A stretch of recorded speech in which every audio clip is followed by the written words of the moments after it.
제가 미국에 갔을 때 그 흑인도 아니고 백인도 아니고 동양인도 아닌 약간 갈색 얼굴인데 얼굴이 이목구비가 아주 이렇게 그 듬직듬직하고 그리고 이 가슴이 아주 두터운 그런 분들이 있어요.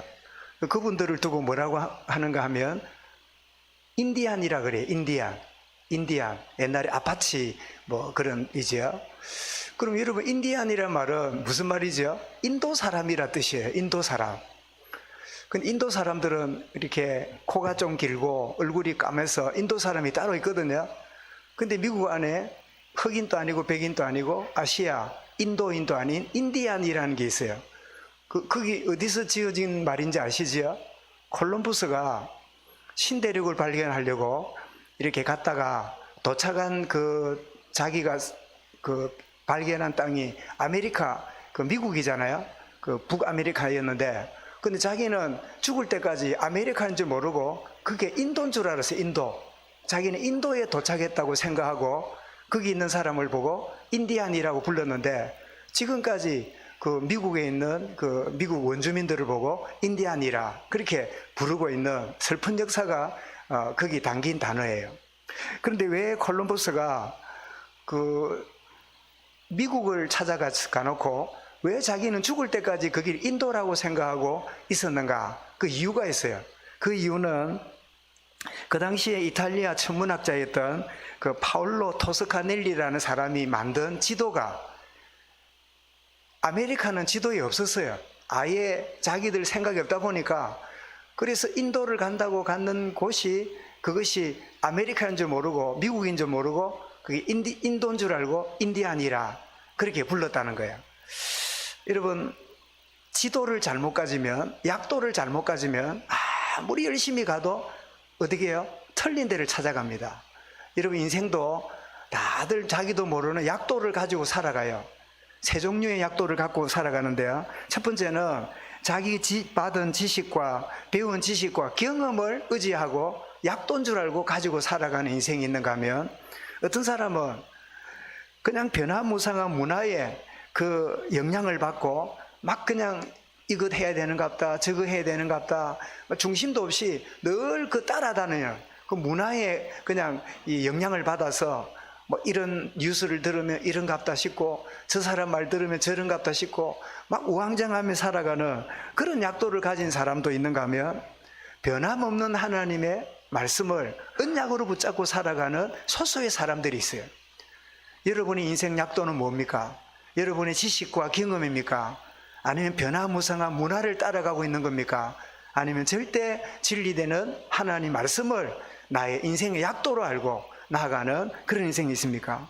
그래서 고린도 10장 5절에 보니까 우리 배운 지식과 경험이여 하나님을 대적하고 그리스도를 부정하는 신념이 되고 하나의 지식이 되는 것임을 말씀하고 있고 에베소 2장 2절도 그때 너희는 그 가운데 행하여 이 세상 풍조를 따르고 공중권세 잡은 자를 따랐으니 곧 지금 불순종의 아들들 가운데 역사하는 영이라.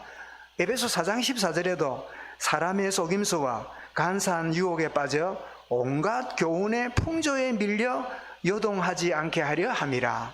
이렇게 밀려다니는 그저 유행 따라 그저 문화의 변화 따라 움직이는 그런 인생이 있는가 하면 여러분 시편 119편 105절은 뭐죠?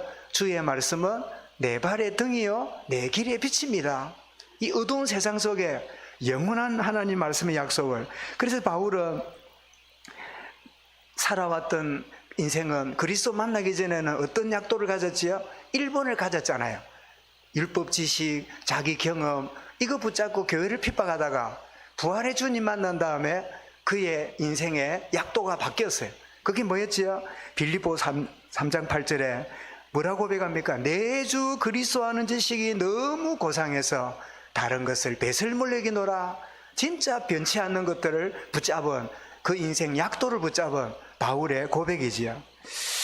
오늘 본문은 때가 되므로 하나님의 응답과 역사가 진행되고 있는 내용을 보게 되는데 여러분 예수님이 갈라디아 4장 4절이면 때가 참에 여자의 몸으로 오셔서 우리에게 모든 구속을 이루시고 아들의 명분을 얻게 하셨다.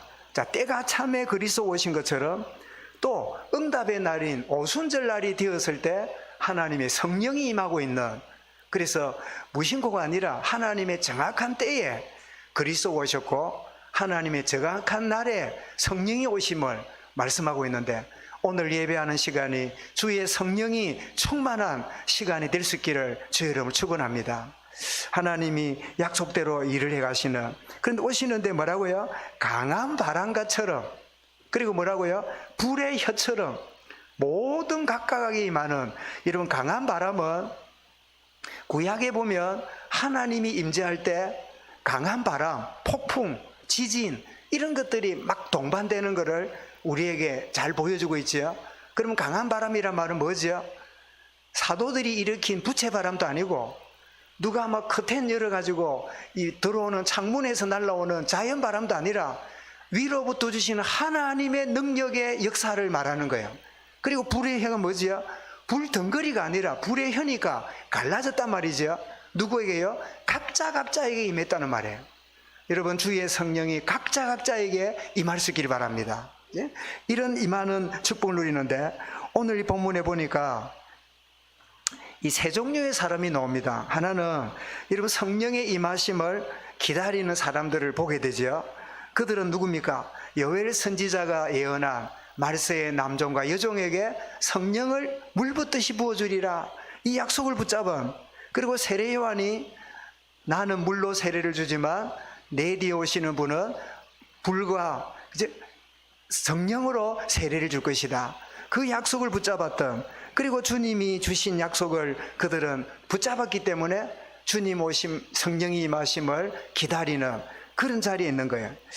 여러분, 성령의 임하심을 기다리는 그들에게 주의 성령이 임하셨는데, 여러분 오늘 또 하나님의 성령은 사모하고 환영하는 이들에게 임하시는, 누가복음 11장 13절에 너희가 악할지라도 좋은 것을 자식에게 줄 알거든, 하물며 너희 하늘 아버지께서 구하는 자에게 좋은 것을 주시지 않겠느냐. 마태 11장에서는 좋은 것을 주시지 않겠냐는데, 누가복음 11장 13절에는 좋은 것 대신에 뭐라고 썼지요? 성령을 주시지 않겠느냐. 여러분, 성령이 좋은 선물입니다. 하나님의 선물인 성령의 충만함을 누리시기 바랍니다. 여러분, 자녀들에게 내가 뭘 선물 주지?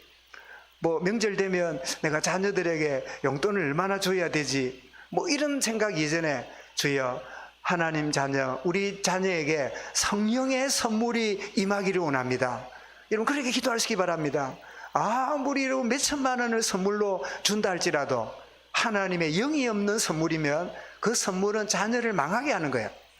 하나님의 성령이 선물로 주어지는 이 명절이 이번 가문이 되도록 역사하여 주옵소서. 그래서 여러분, 우리가 사모하고 간구할 때 성령이 임하기도 하지만, 때로는 전혀 예기치 않았는데 주의 성령의 임하심이 있는 그런 경우들도 여러분 흔히 있어요.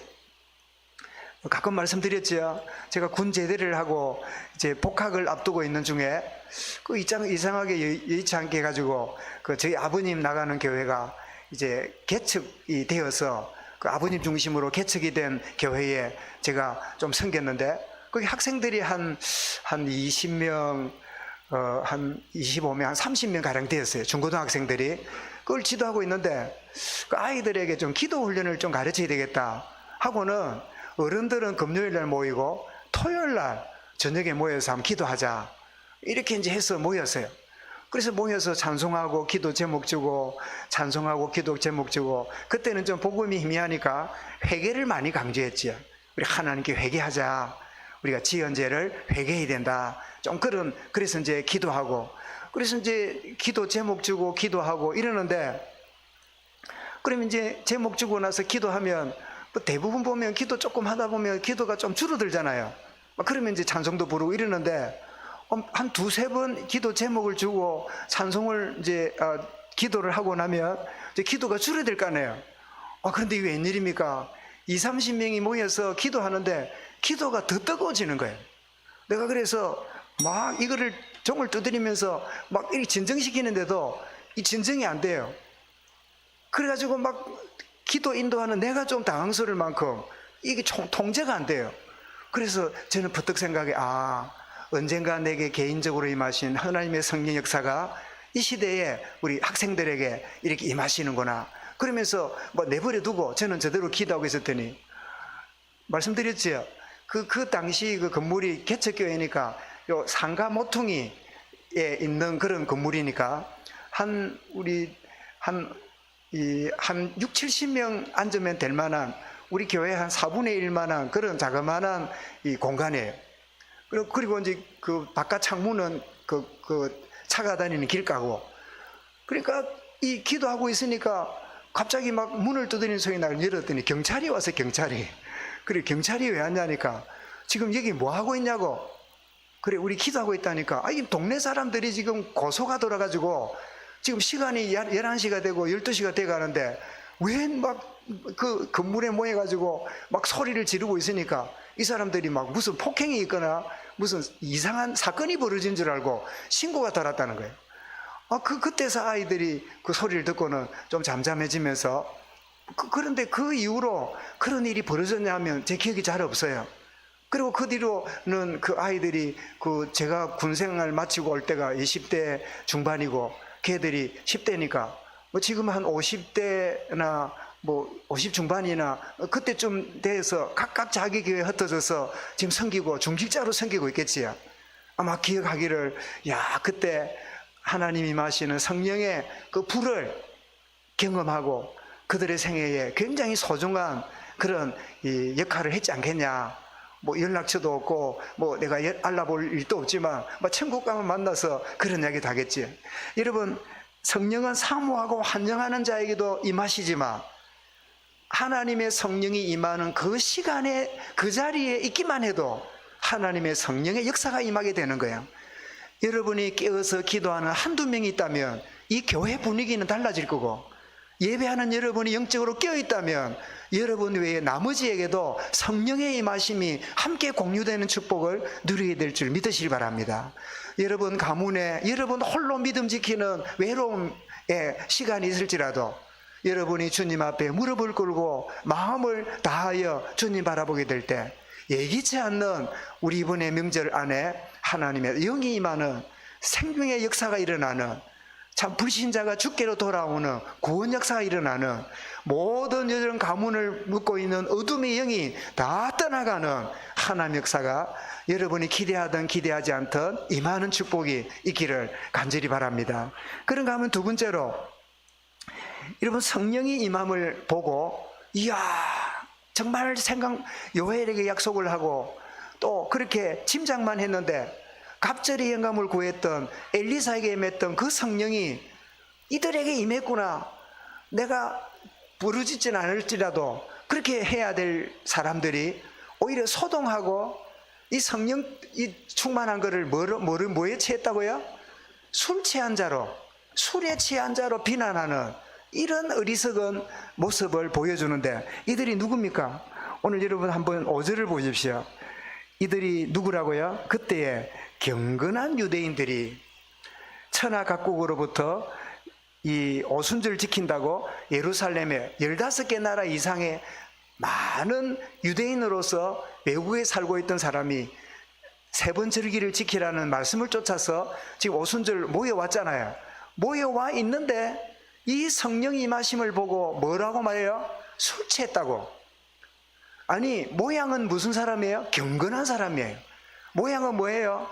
외국에서 차비까지 하고 경비까지 되어서 올 만큼 굉장히 열성이 있는 사람이에요.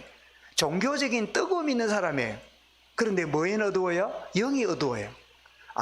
종교에는 밝은데 영에 어두우면 영적인 일을 뭘로 봐요? 술 취한 것처럼.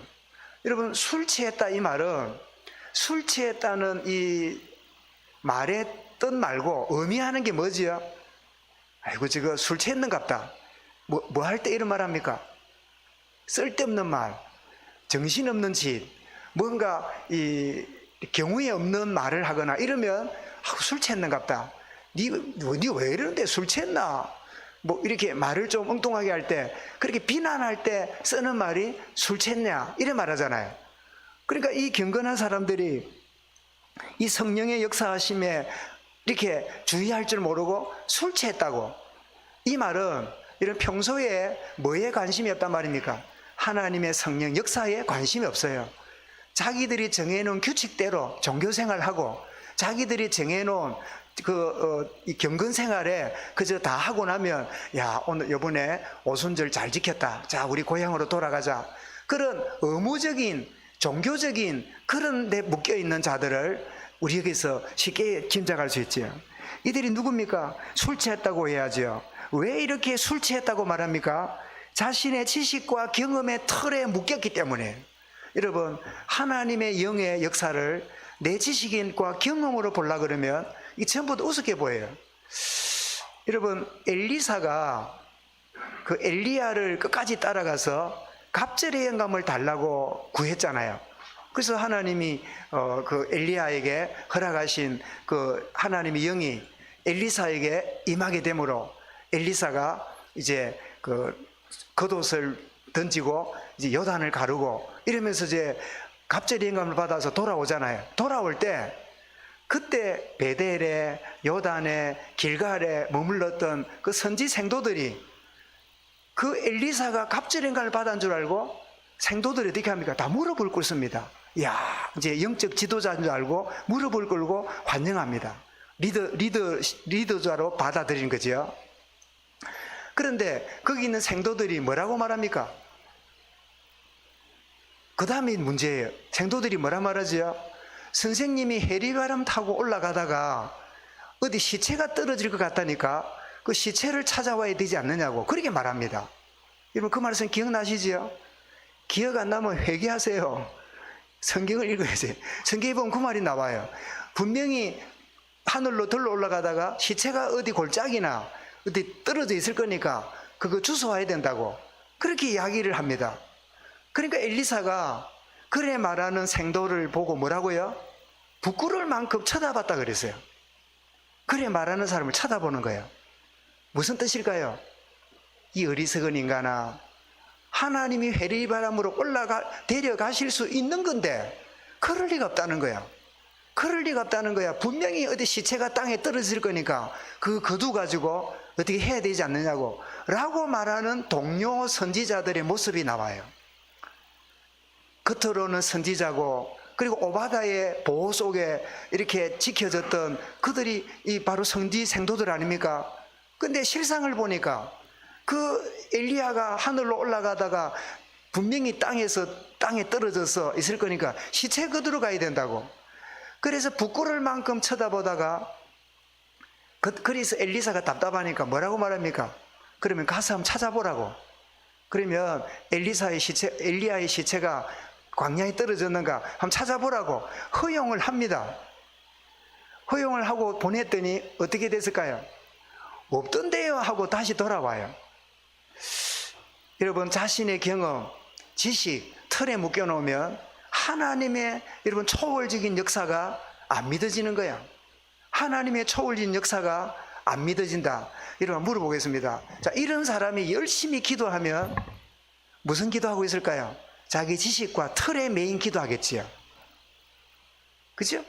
여러분, 기도는 나의 틀과 나의 모든 것들을 내려놓는 시간인데 나의 틀과 지식과 신념을 가지고 열심히 기도해 본들 그 기도는 갈멜산에서 불을 내려달라고 기도했던 이방 선지자의 기도하고 다를 바가 없어요. 주여, 내 뜻대로 마시고 내 지식대로 내 경험에 주님 속지 않기를 원하고 아버지 뜻대로 되기 원합니다. 내 뜻대로 아니라 아버지 뜻대로 되기 원합니다. 여러분, 이러면 기도가 되면 될수록 무거워질까요? 자유할까요? 주의 영이 있는 곳에 자유함이 있느니라. 자유하게 돼요. 여러분, 그래서 대부분 사람들은 기도합니까 안 합니까? 기도 잘 안 해요. 왜 안 할까요? 내 지식과 경험에 의하면 기도해봐야 또 기도해봤잖아, 기도해도 안 됐잖아, 이런 여러 가지 지식과 경험이 모든 거는 다 해도 기도만큼은 저 뒷전으로 던져놓는 오늘 불편한 진실이 오늘 성도들 안에 자리 잡고 있어요. 왜 그렇다고요? 거기에는 자기 지식, 경험, 이런 것들이 기도보다 더 강해요. 이런 기도가 뭐라고요? 내 지식과 경험과 나의 털을 주님 앞에 내려놓고, 주님, 내 뜻대로 마시고 아버지 뜻대로 되기 원합니다. 주님이 기뻐하시는 일이 이루어지기 원합니다. 여러분, 그것이 기도인데, 그런 중심의 털을 깨뜨리고 자기의 지식을 포기할 생각이 없기 때문에 기도도 안 하고, 기도해도 힘들고, 기도해도 응답도 없는 거예요. 여러분, 진정한 기도가 뭐라고요? 나의 지식과 경험을 내려놓고, 주여, 주님의 뜻대로 행하시옵소서. 여러분, 야곱이 그 아들, 특별히 요셉을 특별히 편애했잖아요. 자기 사랑하는 라헬이 낳았기 때문에. 그래서 요셉을 야곱이 데리고 키웠으면 애국으로 가게 만들었을까요? 만들었을까요? 요셉이, 아버지, 나 공부해가지고 애굽에 유학 갈랍니다. 이러면 아버지가 허용했을까 안 했을까? 다른 놈은 다 보내도 니는 못 보낸다. 어디라고 니를 보내냐? 거기가 어딘데? 차가 있나 비행기가 있나? 걸어서 가야 되는데 짐승이 많은데 안 된다. 그랬을 거예요. 다시 물어보겠습니다. 아버지, 내가 노예로 가고 싶습니다. 가도 되겠습니까? 하고 물으면 야곱이 뭐랬을까요? 놈이 니를 그랬냐고 패 죽인다고 난리 나겠지요. 야곱의 지식과 경험을 가지고는 요셉을 키우지 못해요.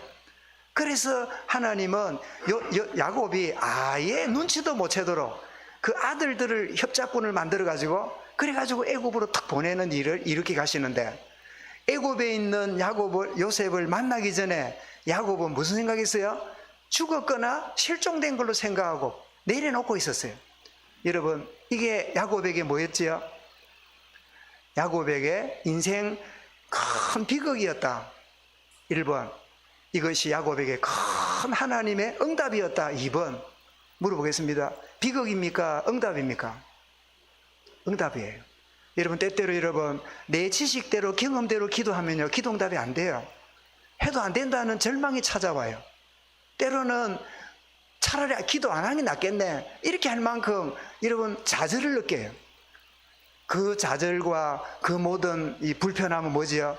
나의 털이 깨뜨려지지 않는 기도는, 나의 신념이 무너지지 않는 기도는 어떻게 해요? 기도한 만큼 지치고 힘들어요.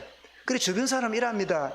저 사람은 기도 많이 하는데, 저 사람은 저래 기도 많이 하는데 뭐 저래? 거기에 대한 어떤 이 눈총, 그 비평 혹은 평가에 대해서 두려워할 만큼 이상한 이런 분위기가 교회 안팎에 있음을 여러분 주변 잘 알지 않습니까? 주님, 내 틀대로 내 지식대로가 아니라 하나님 뜻대로 이루어지는, 그러니까 지식과 경험에 묶여 있다 보니까 하나님의 성령 역사를 뭐라고요? 술 취한 거라고 이해가 안 되니까 그렇게 비난해요. 여러분, 중요한 거는 뭐지요? 우리가 모를 수 있잖아요. 내가 체험하지 못할 수 있잖아요. 근데 문제는 뭐죠? 더 이상 알려고 하지 않는 게 문제입니다. 사랑하는 성도 여러분, 내가 믿음이 부족하다 하면서도 더 온전한 믿음으로 나가려고 하는 그 마음이 없는 게 더 문제입니다. 더 알려고도 하지 않는. 그래서 여러분, 이사야가 예언했지요. 이사야 7장에 마태 13장 14절에 인용했잖아요. 들어도 깨닫지 못하고 뭐라고요? 보아도 보지 못하는 이들이 많을 것이다. 이렇게 이사야에게 말씀했는데, 놀랍게도 불신자가 아니라 믿는다는 종교인들 중에 내가 지금까지 알고 있는 것 가지고 술 취했다고 오해했구나, 내가 틀에 묶여 있구나 라고 생각하고 더 온전히 알려고 하고 하는 이런 게 없는, 그래서 어떤 자리에 들어가지요? 나는 다 배웠다, 나는 너것보다 잘한다, 시온차는 너그 갈릴리 바다 출신들 고기 비린내 나는 이 시온차는 교육도 못 받은 너희들, 너희들이 뭐 한다고? 우리 신앙 이력이 얼마나 강한데, 우리가 얼마나 신앙의 연수가 높은데 이 시원치 않은 것들이 모여가지고 아이고 이것들 술 취한 짓 하고 있구나 이러고 있는, 배우고 싶지 않는 거예요. 왜? 사회적인 위치가 또 다르니까. 결국 그래서 소동하고 비난하는 그런 모습을 보여주지요. 그런데 여러분, 성령이 임하심을 체험하고 있는 사람들이 있는가 하면, 이거를 비난하는 사람들이 있는가 하면, 세 번째는 뭐지요? 성령이 임하심으로 성령 충만을 체험한 정도가 아니라 체험한 주님을 증거하는 자들이 일어난 거예요. 자, 여러분, 우리가 그동안 받은 은혜 생각하면 아마 산을 쌓아도 산이 몇 개쯤 될 거예요. 정인으로 나가는 축복의 은혜가 있기를 바랍니다. 그래서 말씀 제목이 뭐죠? 성령은 우리를 부활의 정인되도록 인도하신다. 부활의 정인으로 이끌어 가신다. 근데 부활의 정인 이러면 우리 결론에 나오겠습니다만은 이게 또 왜 나옵니다? 주님 부활했다는 것을 증거한다. 부활절이나 조금 생각하지 그 외에는 별 생각 안 하지요. 왜? 예수님이 부활했다는 말을 하면 세상 사람이 뭐라고 말할까? 웃기는 사람 다 있네. 예수님이 뭐 죽었으면 죽었지 뭘 부활해서. 세상 사람들이 생각하는 반응에 대해서 우리가 모르지 않기 때문에 예수님 부활했습니다. 그분이 부활했습니다. 이 말하는 게 너무 오늘 세상 속에 뚱딴지 같은 소리 같아. 그러면 성령 하나님이 우리를 부활의 증인되게 하신다는 뜻이 뭔가? 그게 결론에서 나올 거예요. 아, 이런 식으로 부활의 증인으로 이끌어 가시는구나. 우리 부활의 증인되라 이러니까 또 길에 서가지고 예수님 부활했습니다. 예수님 부활한 거 믿으세요. 이렇게 말하는 것 같은 이런 이미지가 우리에게 말이라는 거는 여러분 이미지가 있잖아요. 예를 들면 제가 어머니 이러면 어머니라는 우리 한글 글자가 있지만은 어머니에 대한 이미지가 따라오잖아요. 아버지 그러면 아버지에 대한 이미지가 따라가잖아요. 그죠? 우리가 예를 들면 밥 이러면 어떻습니까? 우리 나이별로 이제 다를 겁니다.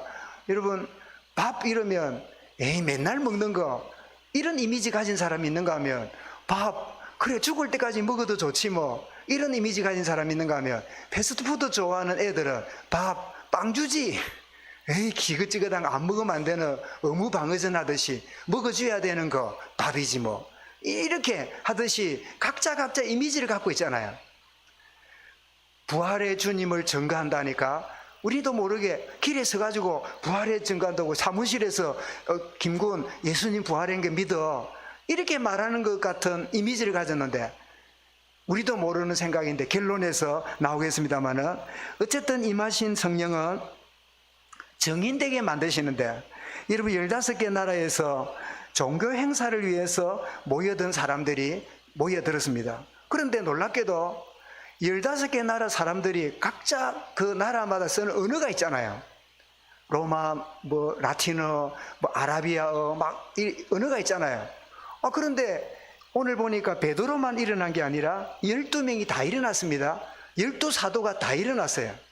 12사도가 다 일어난 자리에서 베드로가 메시지를 하는데 근데 그 이야기를 놀랍게도 이 사람들은 유대인들이니까 히브리 말은 기본으로 하고 그리고 자기 나라 말을 이제 그 언어로 하고 이런 사람이겠죠. 무슨 말이냐니까 우리 한국 아이인데 미국에서 태어났어요.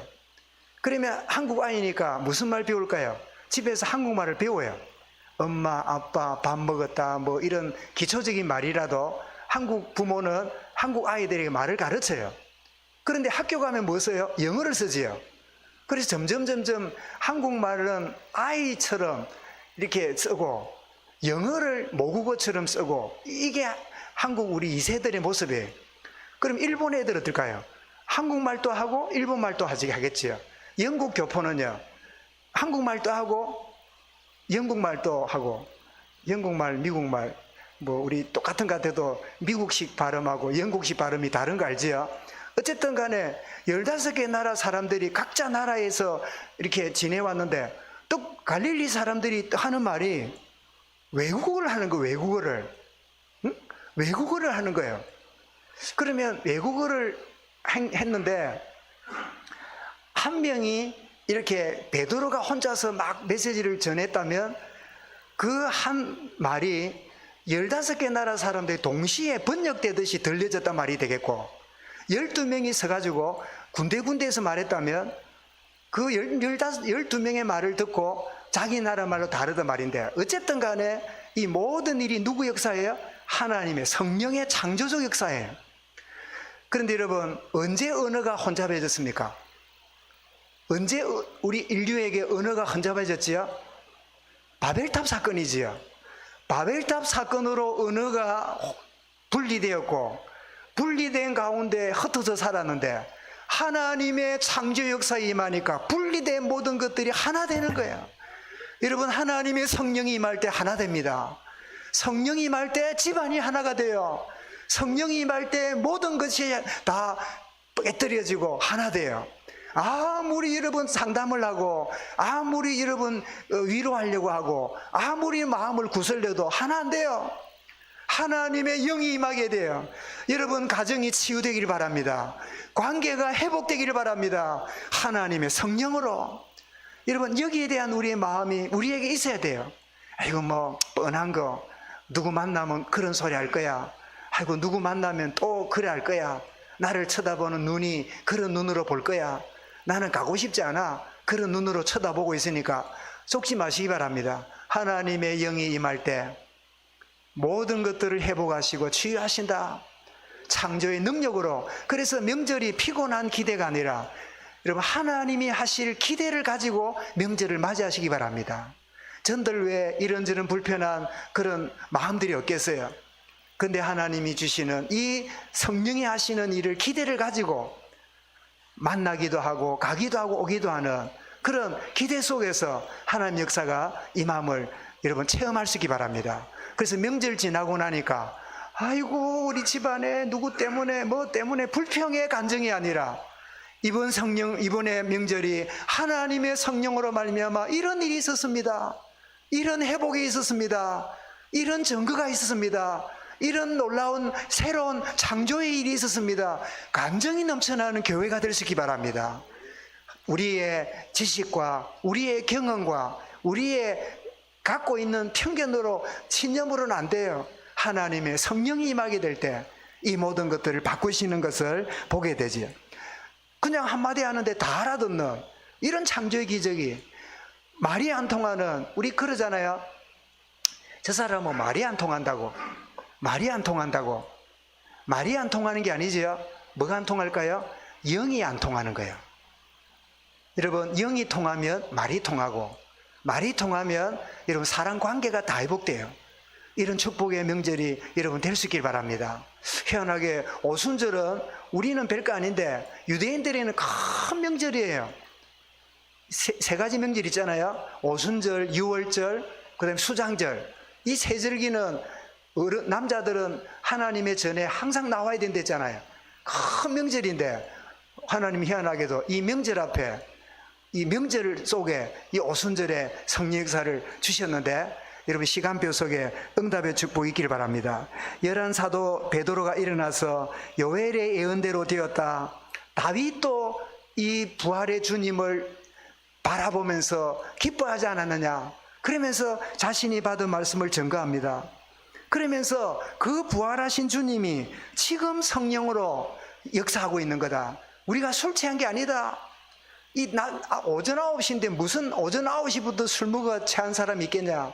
그것도 한두 명이면 몰라도 120명이나 단체로 술을 먹고 취한 경우가 어디 있냐. 그리고 여러분 지금이야 슈퍼마켓에 있어서 120명 아니라 1200명 먹을 술이 있겠지만 그때 당시는 다 담아가지고 집에서 먹는 거기 때문에 120명을 갖다 댈 수 있는 그런 포도주가 없어요. 어디 동시에 취할 수 있는 그런 물량이 없어요. 그러면서 지금 우리에게 임하신 것은 하나님의 성령의 역사하심이고, 이 성령은 주님이 부활한 증거다. 부활하신 주님이 성령으로 지금 일하고 계신다. 그 이야기를 베드로를 통해서 선포하고 있는 거예요. 여러분 오늘 22절부터 한번 보십시오. 이스라엘 사람들아 이 말을 들으라. 너희도 아는 바와 같이 하나님께서 나사렛 예수로 큰 권능과 기사와 표적을 너희에게 베푸사 너희 앞에서 그를 정언하셨느니라. 그가 하나님께서 정하신 뜻과 미리 하신 대로 내게 준 바 되었거늘 너희가 법 없는 자들을 손을 빌어 못 박아 죽였으나 하나님께서 그를 사망의 고통에서 풀어 살리셨으니 이는 그가 사망에 매여 있을 수 없음이라.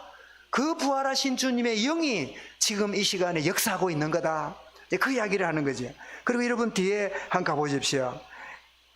32절 한번 보시겠습니다. 33절 우리 같이 읽겠습니다. 32절 33절을 이 예수를 하나님이 살리신지라 우리가 이 일에 증인이로다. 하나님이 오른손으로 예수를 높이심에 그가 약속하신 성령을 아버지께 받아서 너희가 보고 듣는 이것을 뭐라고요? 부어주셨느니라. 부어주시는. 그래서 이 성령이 임하시면 예수님의 부활의 증거라는 거예요. 부활하신 주님이 지금 성령으로 이 자리에 역사하고 계신다고 그렇게 말씀을 하는 결론을 내리고 있습니다. 여러분, 부활의 주님은 지금도 누구를 통해서요? 우리를 통해서 역사하고 계세요. 아멘. 하나님의 성령이 누구를 통해서요? 나를 통해 역사하십니다. 한번 따라하겠습니다. 하나님의 성령은 나를 통해 역사하신다.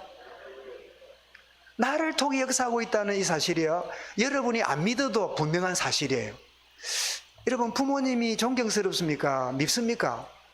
이런 부모님이 보고 싶습니까? 보기 싫지 않습니까? 아무리 이런 부정하고 아무리 여러분이 거부해도 여러분을 보면 여러분의 부모님이 모습이 나타나요. 나는 부모님 같이 안 살 거야. 나는 부모님 세상에 꼴보기 싫어. 아무리 부정해도 여러분에게는 뭐가 드러나요? 여러분의 부모님의 인자가 드러나요. 여러분, 명절에 떡 가서 어른들이 여러분 쳐다보면 뭐라 그럽니까? 야, 니 누구 몇째 아이가? 야, 누구 김서방 뭐 아들 아이가? 그래, 다 드러나요. 여러분, 하나님의 영의 사람인 우리에게 성령이 드러나요. 여러분, 우리가 막 안 믿는 자리에 가서 믿는 척 하면 괜히 내가 큰 소리도 못 치고, 혹시 여러분 그런 고민 안 합니까?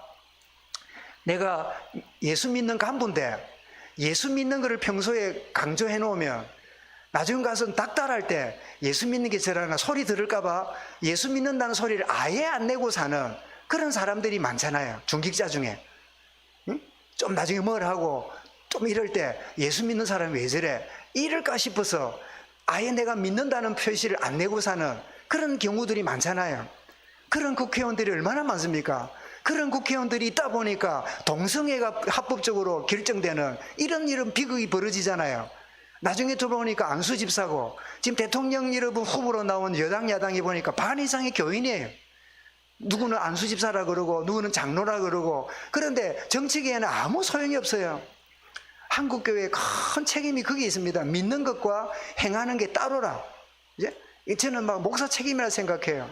이제 우리 현장 속에 그리스도인으로 드러내면 손해볼지 모른다는 이 약삭빠른 계산이 안 믿는 척하고 사는 이런 경우들이 얼마나 많습니까? 그러나 불신자는 내가 아무리 숨기고 내가 아무리 아닌 척해도 저 사람 예수쟁이다, 저 사람은 예수 믿는 사람이다 라는 사실을 알까 모를까? 알아요. 아는 마당에 내가 왜 숨기고 삽니까? 혹시 손해볼까 봐요? 그게 여러분 주님 앞에 얼마나 죄송한 일입니까? 주님 뭐라고요? 나를 시인하면 나도 시인할 거고 나를 부인하면 나도 너를 부정하리라. 여러분, 그런 말씀을 기억하고 있지요? 여러분, 우리가 어디 막 가서 길거리 있어가지고 전도지 돌리고 뭐 한다는, 누가 그래 하라 그럽니까? 내가 믿는 그 현장에, 내가 믿는 그 만남 속에 나의 나됨을 누리고 있으면, 그죠? 거기서 하나님 뭐라고요? 생명의 증거를 주실 거 아닙니까? 그죠? 이런 부활의 주님은 지금도 우리를 통일하시는데, 마가복음 16장에 보면 제자들이 나가서 두루 말씀을 전했을 때 주께서 능력으로 그들의 말을 확실히 증언하시니라. 그냥 제자들은 그냥 말했는데 부활의 주님이 말마다 증거를 주셨어요.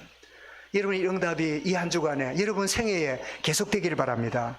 그러면 지금도 성령 하나님이 역사하시는데 어떻게 해요? 구원받은 개개인에게 내주하심으로 성령님이 역사하고 계십니다. 내 속에 계십니다. 여러분, 성령님이 계십니까?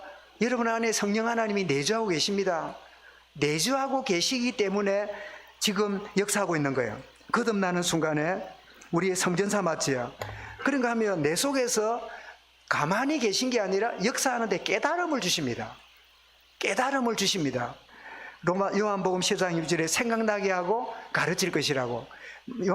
로마서 8장 26절에는 말할 수 없는 탄식으로 간구하신다 그랬지요. 이런 우리가 성령의 귀를 기울이지 않기 때문에 있는지 없는지, 역사하는지 안 하는지 살지, 가만히 여러분 귀를 기울이면 성령 하나님 우리 속에서 깨닫게 하고 계세요. 더 나아가서 성령 하나님이 나의 삶을 인도하십니다. 내가 스케줄을 잡고 내가 어떤 계획을 잡고 나가지만 궁극적으로는 하나님이 원하시는 방향으로 내 인생의 인도를 받게 돼요. 이게 누가 해요? 성령님이.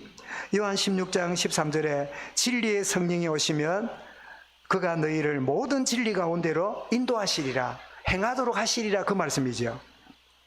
이런 사도행전 1장 8절에 성령이 임하면 나의 증인이 되게 하리라.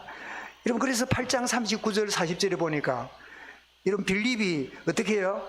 빌립이 주의 영에 이끌려서 광야도 가고 주의 영에 이끌려서 가이사라로 가는, 그러면 이 빌립이 주의 영에 끌렸다 보니까 뭐 황홀한 가운데 갔단 말인가? 그런 뜻이 아닙니다.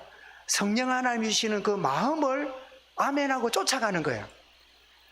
성령님이 주시는 그 마음에 거부하지 않고 쫓아가는 거예요.